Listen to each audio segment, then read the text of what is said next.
السلام علیکم ورحمت الله وبرکاته. د ګروپ ملګرو امید ستم چې تاسو به په خیر او عافیت سره وئ. د یو غیر مقلد ولا کلیپ مې واورید وای چې مونږ په بخاری شریف باندې عمل کوو. رضوی چې مونږ جایزه واخلو لږ مختصر غواندې چې واقعي غیر مقلدین په بخاری باندې عمل کوي که د بخاری په نام باندې ساده لو مسلمانانو ته دوکاور کوي. علماء په دې باندې مستقل کتابونه لیکلي دي او زه هم یو 200 مثالونه درته ذکر کوم او ان شاء الله دا زما دا خبره به په هغوی خلکو باندې ښې لګیږي چې کوم طلبګار د حق وي او چې د چا په مزاج کې فساد او فتنه او شر پروت وي هغوی باندې به د زما خبره د اټم بم په شان باندې بدې لګي. حقیقت دغه د وړونو چې څومره هم باطل فرقې دي دا د باطلو فرقو یو مزاج دی چې دوی په دنیا کې او عوام الناس په خپلو باطلو کې او په خپلو ګمراهۍ کې مبتلا کولو دپاره د مسلمه شخصیات چې کوم د مسلمانانو تیر شوي دي د هغوی نمونه اخلي، حالانکه دوی د هغوی شخصیاتو سره هیڅ تعلق نه وي. تاسو به لیدلی چې شیعګان چې دي هغه د حضرت علی رضی الله تعالی عنه د اهل بیت نام اخلي او وایي چې مونږ د اهل بیت ولا یو، مونږ د حضرت علی رضی الله تعالی عنه منونکي یو، حالانکه د شیعګانو د حضرت علی رضی الله تعالی عنه سره هیڅ تعلق نشته دی، بلکې د حضرت علی رضی الله تعالی عنه په نام باندې صرف او صرف دوی په دنیا کې گمراهی او فتنه او فساد جوړ کړی دی. نام د حضرت علی رضی الله تعالی عنہ استعمالی او مشن خپل جاری کړی دی. دک شان منکرین حدیث چې حدیثونه نه مني هغه به تاسو لیدلی چې ځان ته اهل قرآن وایي چې مونږ د قرآن والا یو. آیا زه تاسو نه پوښتنه کومه چې یو سړی حدیثونه نه مني د رسول الله صلی الله علیه وسلم حدیث نه مني نو هغه د قرآن والا کیدی شي؟ قرآن والا خوندان د قرآن خوندان خو هغه خلق دي چې څوک حدیثونه او د رسول الله صلی الله علیه وسلم په مینه باندې مین وي. دکه شان د غیر مقلدین هم دي چې دوی د بخاری په نام باندې په دنیا کې خپله گمراهي خپله فتنه او خپل فساد غوروي، د عوامو په ذهنونو کې شکوک او شبهات اچوي، ورنه دوی د بخاری شریف سره هیڅ تعلق نشته. یو دو مسائل بس امام بخاری سره د دوی موافق شول نو اوس وایي چې مونږ بخاری شریف منو. دا زمونږ نن اولینی درس دی، په دې کې به انشاءالله مونږ دغه بیانو چې ډېر بشمېره مسایل داسې دي چې په هغې کې غیر مقلدینو امام بخاری پرېښی دی او خپل د نفس په خواهشاتو پکې روان دي. او انشاءالله دینا بعد به بیا مونږ دوم درس هم کوو چې په هغې کې به مونږ دا بیانو چې غیر مقلدین د امام بخاري څومره غلطې حوالې ورکوي. حدیث به یې نقل کړي د خپل مذهب په تایید کې او آخره کې ورسره لیکلی چې رواه مسلم رواه البخاری و مسلم چې دا حدیث بخاری او مسلم نقل کړي، حالانکه حدیث نه په پورا بخاری کې وي او نه په مسلم کې وي، خو مقصد د دوی دغه چې زمونږ عوام چې د کتابونه ګوري نو عوام به پې خوشحالیږي، د ګیدړ په شان به ټوپونه وهي، د چندخ په شان به ټوپونه وهي چې ماشاءالله زمونږ ملیان چې ځان ته اهل الحدیث وایي هغه خو د هرې خبرې سره د بخاري حواله ورکوي، حالانکه د عوامو ته معلومه نه وي چې دغه د بخاري او مسلم حوالې غلطې ورکوي. انشاءالله زمونږ دوم درس په دې باندې را روان دی. نن اولینی درس راځوی چې مونږ جایزه واخلو. مختصر علماو ما درته وویله چې علماو په دې باندې کتابونه لیکلي او مختصر زه یو څو مثالونه درته بیانوم. امام بخاری رحمه الله باب تړلی دی په صحیح بخاری شریف کې باب فی کم یقرأ القرآن. دا باب دی په دې باره کې چې سړی په قرآن په 100 ورځو کې ختم کولی شي. نو امام بخاری رحمه الله نه حافظ ابن حجر اسقلنی رحمه الله په فتح الباری په مقدمه کې هدی السری کې چې د بخاری شرح ده په دې هدی السری کې حافظ ابن حجر اسقلنی رحمه الله نقل کوي چې امام بخاری رحمه الله به د رمضان شریف په میاشتې کې په هر شپه به یو قرآن ختم کولو، هر شپه او هر ورځ به یو قرآن به ختم کولو. دا د امام بخاری رحمه الله مسلک ته او د امام بخاری رحمه الله عمل له. حالانکه غیر مقلدین و عالم دی. مولانا یونس غیر مقلد داغه کتاب د دستور المتقی د دستور المتقی په صفحه 114 باندې دک شان یو بل غیر مقلد دی علامه وحید الزمان هغه د بخاری شرح لیکل د تیسیر البری په نام باندې داغه جلد 6 دی او صفحه 535 ته دی غیر مقلدینو او نور هم غیر مقلدینو دی لیکلی دی چې د اهل الحدیث و مذهب دغه دی د نام نهاد اهل الحدیث خوا کې به اهل الحدیث لقب د محدثینو نه د نن سبا د انګریز پیداوار دوی ته خو غیر مقلدینو ته دا نام انګریز ورکړی دی. الحیات بعد الممات فضل حسین بهری والا کتاب دی. شیخ الکل فی الکل نظیر حسین دلوی د غیر مقلدینو مشر عالمو په هندوستان کې ټولو نه اول غیر مقلد دغه عالم تیر شوی دی. د په حالاتو باندې غیر مقلدینو خپل کتاب لیکلی دی فضل حسین بهری او هغه کتاب نام د الحیات بعد الممات په هغې کې ټول تفصیل لیکلی دی چې د انګریزانو سره د څه قسمه تعلقاتو پر د دې حده پورې لیکلی دي چې د غیر مقلدینو مشر چې کوم نظیر حسین دلوی دی به جنگ آزادۍ په زمانه کې د انګریزانو د ښځو خدمت کولو. بهرحال نو امام بخاری رحمه الله وایي چې قرآن په یوه ورځ کې هم انسان ختمولی شي او د غیر مقلدینو ملیان وایي چې په 3 ورځو نه کم کې قرآن ختمول دا ناروا دی او بدعت دی او حرام دی. امام بخاری رحمه الله وایي چې په یوه ورځ کې هم ختم کولی شي. غیر مقلدین وایي چې نه په 3 ورځو نه کمو کې قرآن ختم چې دی دا ناروا دی او بدعت دی او امام بخاری بخپله هم په یوه ورځ کې قرآن ختمولو. مونږ غیر مقلدینو نه پوښتنه کوو چې غیر مقلدینو تاسو په نیز باندې آیا امام بخاری بدعتي دی که څه دی؟ تاسو امام بخاری په دې مسئله کې ولې پریښی دی؟ دکشن حافظ ابن حجر اسقلانی رحمه الله د بخاری په شرح فتح البری په مقدمه په حدیث سری کې د امام بخاری رحمه الله عمل نقل کړی دی چې امام بخاری رحمه الله با په رمضان شریف کې د تراویح نه بعد تراویح نه بعد باید تهجد الموزم کولو. امام بخاری رحمه الله په نیز باندې تهجد جلال موز دی او تراویح جلال موز دی او غیر مقلدین نزل الابرار من فقه النبی المختار صفحه 126 دکه شان د غیر مقلدینو کتاب دی. نماز نبوی صفحه 241 نور غیر مقلدینو فتاوا سنیه فتاوا نظریه دی ټولو باندې لیکلی دی چې غیر مقلدینو مذهب دغه دی چې تهجد او د تراویح الموز چې دی دا یو الموز دی جدا جدا المنځونه نه دي. امام بخاری وایي چې تراویح او تهجد جدا المنځ دی. غیر مقلدین وایي چې نه یو المنځ دی. غیر مقلدینو تاسو واقعي په بخاری باندې عمل کوئ نو د امام بخاری مسلک مې په دې مسئله کې ولې پریښی دی؟ امام بخاری رحمه الله باب تړلی دی باب الابراد بالظهر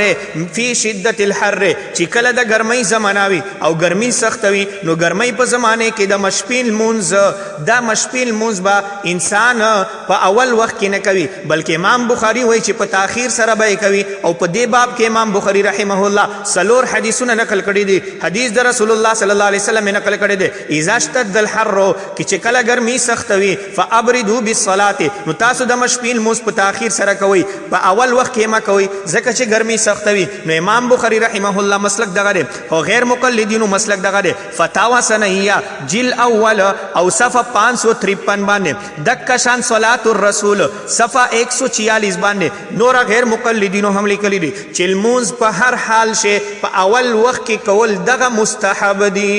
په هر حال شي.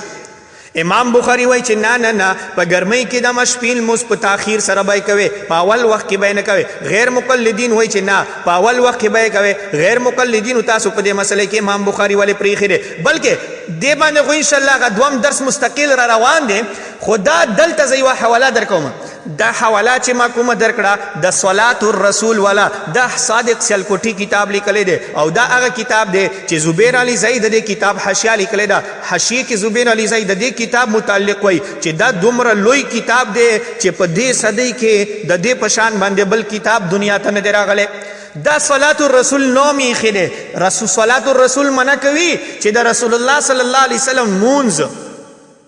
او په دې مسله کې دا صلات الرسول ولا مصنف غیر مقلد دی حدیث نقل کړی دی وایي چې لمونځ به په هر حال شي په اول وخت کې کوي او حدیث نقل کړی دی افضل الاعمال الصلاة فی اول وقتها چې افضل عمل دغه دی چې سړی لمونځ په اول وخت کې وکړي حواله یې ورسره ورکړې ده د دې حدیث رواه البخاري وایي چې دا حدیث بخاري نقل کړی دی حالانکه دا حدیث په پورا بخاري کې نشته دی بلکې مسلم کې هم نشته دی غیر مقلدین د امام بخاري په نام باندې څومره دوکا ورکوي چې د خپل مذهب ثابتولو دپاره د دین الله نه هم نه یاریږي د خوف آخرت هم نه لري او امام بخاري طرف ته منسوبوي ځکه چې د احنافو دشمنګیرت او د احنافو مخالفت د دوی مزاج دی چاهې په الله باندې دروغ وایي که په بخاري باندې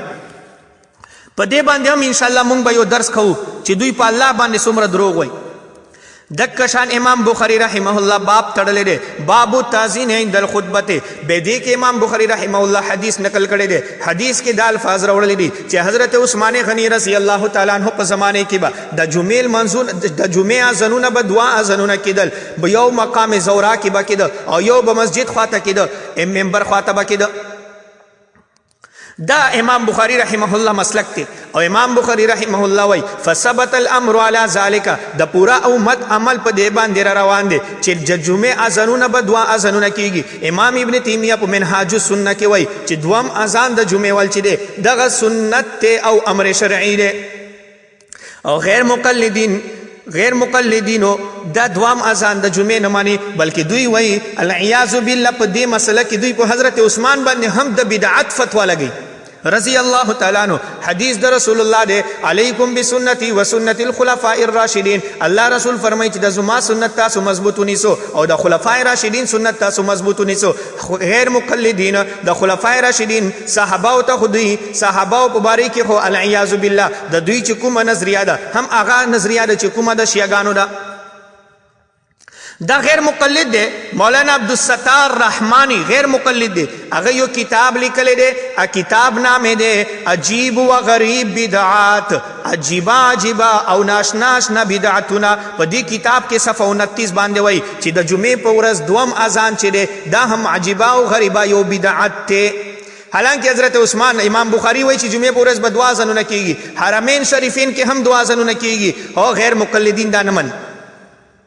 غیر مقلدینو ته چې کله موږ د حوالې پیش کوو نو غیر مقلدین د جواب کوشش کوي ناکام او غیر مقلدین وایي موږ ته چې ای حنفیانو حضرت عثمان رضی الله تعالی عنہ هغه جمعې دوم اذان به چې کله کولو نو هغه به په بازار کې مقام زورا کې به کولو او تاسو په مسجد کې دن نه کوئ نو مسجد کې دن نه کول بدعت ته اول خبره دغه ده چې موږ غیر مقلدینو ته دا وایو چې غیر مقلدینو چالو تاسو د دوم اذان د جمعې ول سٹارټ خوې کوي کنه اگر تاسو په مسجد کې ما کوئی بازار کې کوئی کول خوې کنه تاسو خو ورته بدعت وای امام بخاری وای چې نه سنت ته فثبت الامر على ذلك د امت په دې باندې عمل را روان دي امت په دې باندې اجماع ده نو تاسو د مسجد نه بهر کوئ او بل غیر مقلدینو ته مونږ وایو حدیث د صحاح ته بلکې د تاسو کتاب دی نماز نبوي په نماز نبوي کې په صفحه 113 باندې د تاسو غیر مقلد حدیث نقل کړی دی چې رسول الله صلی الله علیه وسلم په زمانه کې با حضرت بلال رضی الله تعالی عنہ ټول اذانونه د مسجد نه بهر کول یو صحابیه ده رضی الله تعالی عنها هغه فرمایي چې حضرت بلال به زما په کور په چت باندې ودرودلو زما د کور چت چې هغه لږ بلندو چتو نو حضرت بلال به اذان کولو نو مون غیر مقلدینو توایو چې ای غیر مقلدینو تاسو ځان ول خلاصوي تاسو د صحابه او سره حقیقت کې دغه داسې دشمنی ده نو د رسول الله صلی الله علیه وسلم په زمانه کې خو نور اذانونه هم د مسجد نه بهر کېدل تاسو د نور اذانونه په مسجد کې دن نه ولې کوي نو که حضرت عثمان ولې اذان په مسجد کې دن نه وشي هغه د تاسو په نسبت بدعت ته نو ولې د نور اذانونه چې په مسجد کې دن نه کیږي دا بدعت نه دي او بیا راځي امام بخاری رحمه الله باب تړلې دی باب من اجاز الطلاق الثلاث چې درې طلاقونه درې کیږي امام بخاری رحمه الله په دې کې حدیث نقل کړی دی ام عائشہ رضی الله تعالی عنها چې یو صحابي خپل خزله درې طلاقونه ورکړي رسول الله صلی الله علیه وسلم فیصله وکړه چې درې طلاقونه درې دي امام بخاری رحمه الله په دې باندې باب تړلې دی بیا مخکې امام بخاری رحمه الله اجماع نقل کړی دا وایي چې قال اهل العلم علماء ویلي دي هغه وخت کې علما محدثین فقها مفسرین د نن زمانه ول اهل علم نو هغه خو ډیر اوچت خلکو قال اهل العلم وای چې اهل علم ویلی دي اذا طلق ثلاثا فقد حرمت عليه چې کله یو سړی خپل خزل درې طلاقونه ورکي نو درې طلاق درې کیږي. خو د غیر مقلدین د امام بخاری رحمه الله دا خبره نه مانی. فتاوا نظریہ جلد 3 کے فتاوا ثنائیہ جلد 2 کے آپ کے مسائل اور ان کا حل مبشر احمد ربانی غیر مقلد دے داغه کتاب دے جلد 1 صفحہ 377 باندې دکشان نور غیر مقلدین بشمیره کتابونه دي باغیر ټولو کې غیر مقلدین وای چې درې طلاق درې کیږي یو کیږي درې طلاقونه وای چې یو کیږي. امام بخاری وای چې درې طلاق درې کیږي غیر مقلدین وای چې درې طلاق یو کیږي. او غیر مقلدین تاسو دلته امام بخاری اصل کې غیر مقلدین چې دي کنه د فتنه اباحت دی مقصد دغه دی چې موږ په امت کې فتنه غوړو کو او فتنه به ال پیدا کیږي په امت کې چې کله د مور او د پلار نه بچیان حرامیان پیدا کیږي او بچیان به ال د مور او د پلار نه حرامیان پیدا کیږي. خزه ته ورکړي درې طلاقونه وي او غیر مقلد درته وي چې ورزامنه یو طلاق کیږي نو ال ته تاختا شي خزه سره نو حرامیان بچیان خو به پیدا کیږي کنه. خو چې کله بچیان به حرامیان شي نو امت کې به فتنه هم ډېر شي او بس دا د قیامت علامې دي او دجال ته بلخ کړي تیاری شي.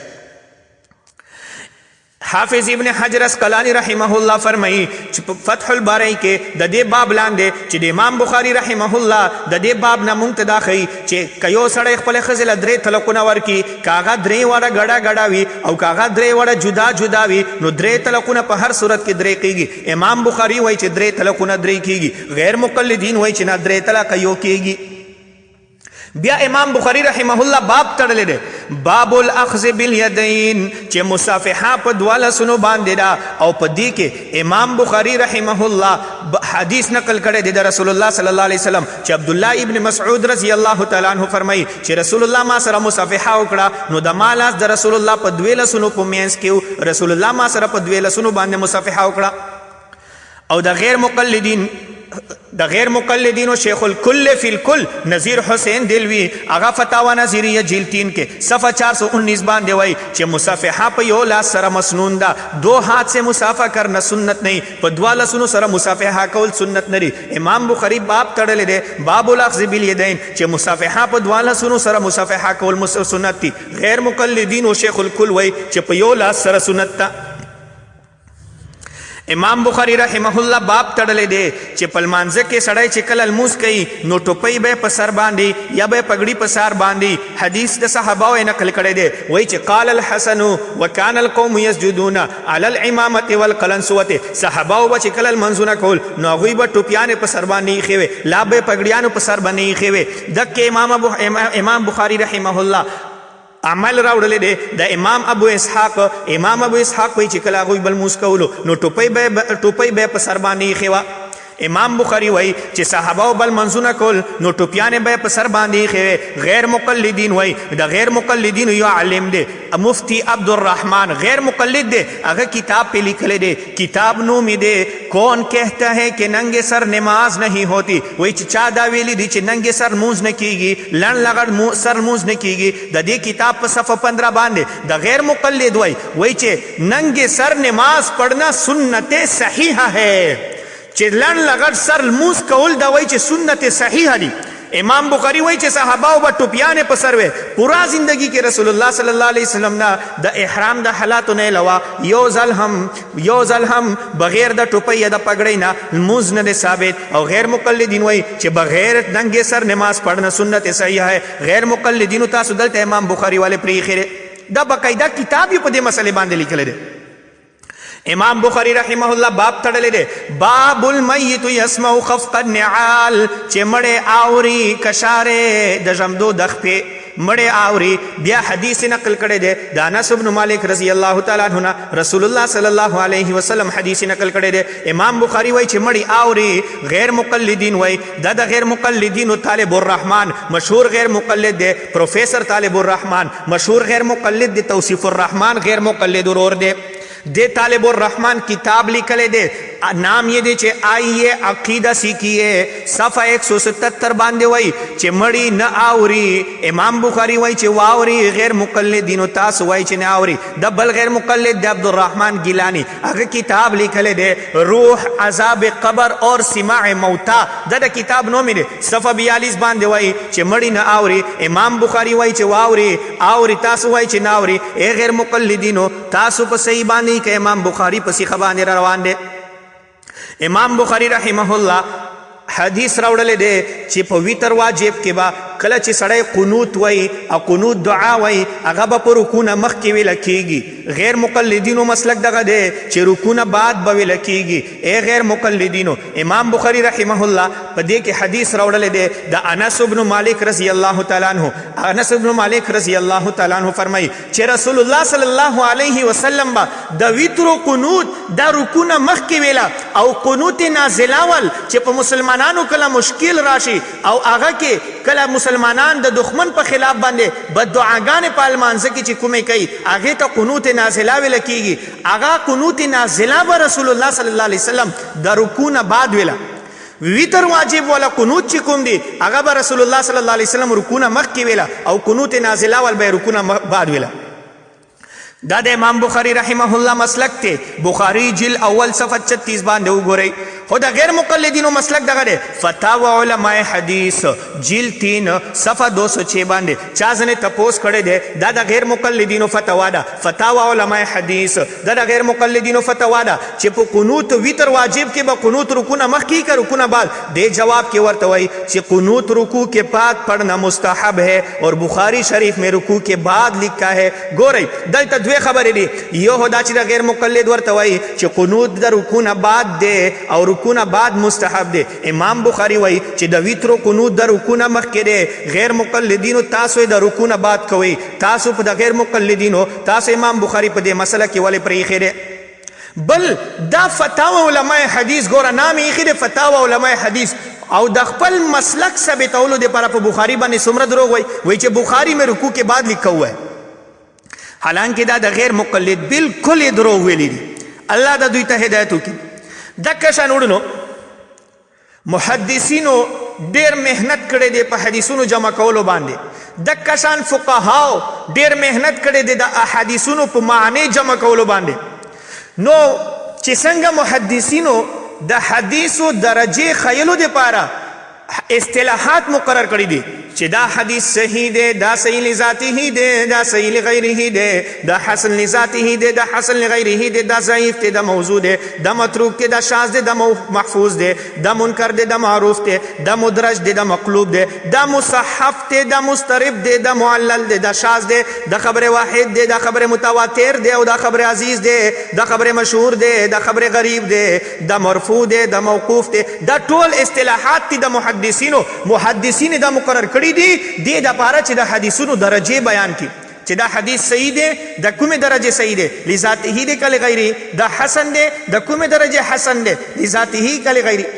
دې ته څوک هم بدعت نه وایي بلکې دا د دین یوه حصه ده. د دین لوی خدمت کړی دی محدثینو. دکه شان فقهاو مونږ ته د حدیثونو چې کوم معنا او مطلب مسلمانانو دپاره عملی شمدون دپاره کوم سبق و هغه مونږ ته محدثین فقهاو هغوی درجې بیان کولو دپاره اصطلاحات مقرر کړي دي چې رسول الله دا عمل کړی دی خو په کومه درجه کې کړی فرض دی دا واجب دی که دا سنت دی. فرض چې څوک انکاري کوي هغه کافر دی. واجب چې څوک پرېږدي هغه فاسق دی. دا فقهاو مونږ ته دا اصطلاحات جوړ کړي دي او امام بخاری هم د دې اصطلاحاتو قائل دی.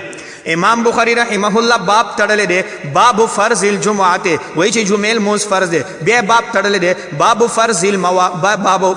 فرض مواقیت الحج والعمرة. بیا باب تړلی دی باب وجوب العمرة عمره واجب ده. بیا امام بخاری باب تړلی دی باب سنت الجلوس فی التشهد په تشهد کې جلوس چې دی هغه سنت دی. سنت اصطلاح یې راوړلی ده. باب ما یستحب ان یغسل وترا چې غسل وترا د مستحب دی. اصطلاح د مستحب امام بخاری استعمال کړی ده. دک شان امام بخاری باب تړلی دی باب صلات النفل جماعتا صلات النوافل جماعتا دک شان باب تړلی دی باب ما یکره من النیاحه علی المیت امام بخاری مختلف دغه الفاظ استعمال کړي دي چې دغه چیز مکروه دی دا فرض دی دا واجب دی دا سنت دی دا مستحب دی دا نفل دی راځي غیر مقلدین د اصطلاحات په باره کې سوي غیر مقلدین وای چې دا اصطلاحات د قران او د حدیث نه دي ثابت د فرض واجب سنت د ټول بدعت دي بلکې دومره حد رسا ابل او رزرت یو غیر مقلد ویل چې په غسل کې خو هیڅ فرض نشته دی مړه نه په غسل کې په اوداسه کې هیڅ طریقه سنت نشته دی بس چې څنګه رسول الله کړی دی مونږ په هغه طریقې کو راځي دا د غیر مقلدینو نام نهاد مجتهد د دې زمانه نیاز محمد کونړي عرف امین الله پېښوري داعشي وهابي خارجي وکټوري مشهور غیر مقلد دی امین الله کونړي داغه کتاب دی التحقیق السدید صفحه 57 دک شان بل کتاب دی حقیقت التقلید صفحه 51 دا کتابونه د تقلید پر رد باندې لیکلي په دې کتابونو باندې د امین الله کونړي غیر مقلد وایي چې د فرض واجب سنت د څومره اصطلاحات چې دي دغه بدعت دي بلکې د غیر مقلد یو بل کتاب دی تحفة المناظر په صفحه 161 باندې د غیر مقلد وایي چې فرض واجب سنت د څومره اصطلاحات چې دي امین الله کونړي وایي چې دا ټول زندقیت ته امام بخاری رحمه الله وای چې د فرض واجب سنت چې کوم اصطلاحات دي دا اصطلاحات صحیح دي او امین الله کونړي وای چې دا زندقیت ته اوس مونږ د امام بخاری ولا ومنو کدا امین الله کونړي او غیر مقلدین چې دا عوامو ته دوکا ورګي چې مونږ د امام بخاری باندې عمل کوو نو دلته تاسو په امام بخاری باندې فتوی د بدعت او د زندقیت لګوي بل غیر مقلدینو نه به اکثر تاسو اوریدلی ګورئ ما درته اول عمل پیش کو چې امام بخاری د صحابه او عمل پیش کړی دی وکان القوم یسجدون علی العمامه والقلنسوه حافظ ابن حجر اسقلانی په فتح الباری کې د دې لاندې وایي چې وکان القوم ای صحابه چې صحابه او په لمانځه کې داسې عمل به چې لمانځه کې به ټوپۍ یا پګړۍ په سر باندې ایښې وه صحابه امام بخاری پیش کړي دي امام بخاری د صحابه او د عمل نه استدلال کړی دی مونږ ته دا ښیي چې صحابه زمونږ دپاره حجت دي او غیر مقلدین فتاوی نظریه جل اول نواب صدیق حسن خان په بدور الاهله کې نواب نور الحسن غیر مقلد پارف الجدی کې امین الله کونړي په امین الفتوا او په دین الخالص کې د ټولو کتابونو لیکلي دي چې غیر مقلدین وایي چې صحابه مونږ دپاره حجت نه دي صحابه اقوال او د افعال د مونږ دپاره حجت نه دي او چې کله غیر مقلدین را گیر کې نو وایي چې جی مونږ خو صحابه منو خو البته چې د صحابه او حدیثونه کله د رسول الله د حدیث خلافي نو مونږ یې نه منو حالانکه دا غیر مقلدین دروغ وایي غیر مقلدینو اصل مسلک دغه دی چې کله ورته عمل د صحابه پیش کې بیا وایي چې هم رجال و نحن رجال پای صحابه هم زمونږ په شان باندې انسانانو مونږ هم انسانان یو دوی هم اجتهادونه کړي دي مونږ خپل اجتهاد کوو د رسول الله نه علاوه بل چا نه غلطي نشي کېدی د رسول الله نه علاوه نور د هر چا نه غلطي کېدی شي نو صحابهونه کېدی شي چې غلطي شي چنانچه د دوی مشر دی طریق محمدی والا د دوی شیخ تفسیر دی جونګړی هغه کتاب لیکلی او وایي چې حضرت عمر نه په غټو غټو مسایلو کې غلطیانې شوي دي امین الله کونړي ما سره بیان پروت دی وایي چې حضرت عمر رضی الله تعالی عنہ په ډیرو ځایونو کې د قرآن او د حدیث خلاف فتوا ورکړې والعیاذ بالله نو دا غیر مقلدین داسې هغه دي دا چې کله دوی ته د دې ملایانو کتابونه پیش کوي د خپلو ملایانو بیا غیر مقلدین وایي چې جی مونږ خو دا ملایان نظیر حسین دلوي نواب صدیق حسن خان وحید الزمان امین الله کونړي دا خو مونږ نه منو مونږ خو د رسول الله متبعین یو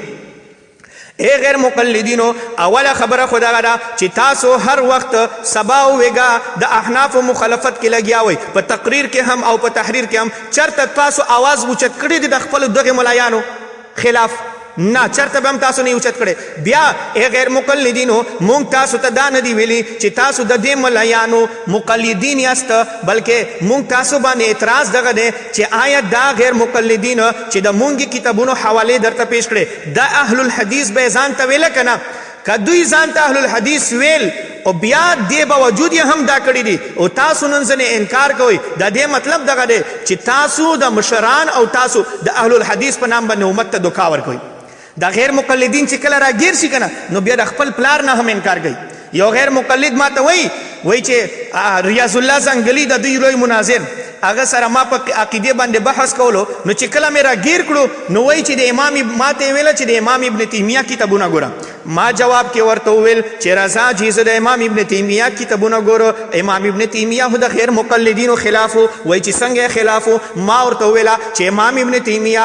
مجموع الفتاوا کې 2 جلد کې او صفحه 148 باندې وایي چې په جهري لمانځونو کې کوم سړی په امام پکې شاته قرات کوي فاتحه وایي هغه په مثال د خره دی. نو ریاض الله زنګلي ما ته وایي چې موږ خو حدیثونه منو. ما ورته ویله چې بیخته وځه اوس ما ته ویله چې امام ابن تیمیه منه اوس خپله روانې اوس وایي چې زه حدیثونه منم. یو غیر مقلد ما ته وایي چې مونږ خو فاتحه لمانځه کې ځکه وایو چې امام بخاري هم د دې قایل و. ما ورسره بحث کو په فاتحه باندې. ما ورته ویله چې صحیح ده جي. ما ورته دلایل پیش کړل په فاتحه نه ویلو باندې. نو هغې ما ته وویله چې ته خو ما ته لفظ د قرات استعمالوې چې قرات به نه وایې امام په شاته ما ته د فاتحې لفظ وښیه. نو ما ورته وویله چې غیر مقلد صاحبه تا اوس ویله چې مونږ امام بخاري منو. امام بخاري خو باب تړلی دی باب وجوب القراءت بیا دې لاندې حدیثونه د فاتحې راوړلی دي. څه مطلب چې امام بخاري مذهب دغه دی چې فاتحه هم قرات ته فبهت الذي کفر.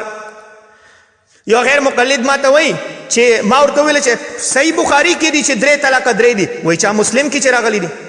نو ما ورته چې مسلم کې دا راغلی دي چې لا صلاة الا بفاتحة الكتاب فصاعدا چې هغه سړی لمونځ نه کوي چې فاتحه او فاتحې سره بل صورت نه وایي. نو وایي چې مونږ بخاري منو. ما ورته چې زه بخاري درته پیش کوم بیا ته مسلم ته ځې چې ما درته مسلم ته ټیپ کړل اوس بخاري ته ځې. نو دا غیر مقلدین چې والله چې ګیر شي بیا خپل پلار هم نه مني. الله شریف کې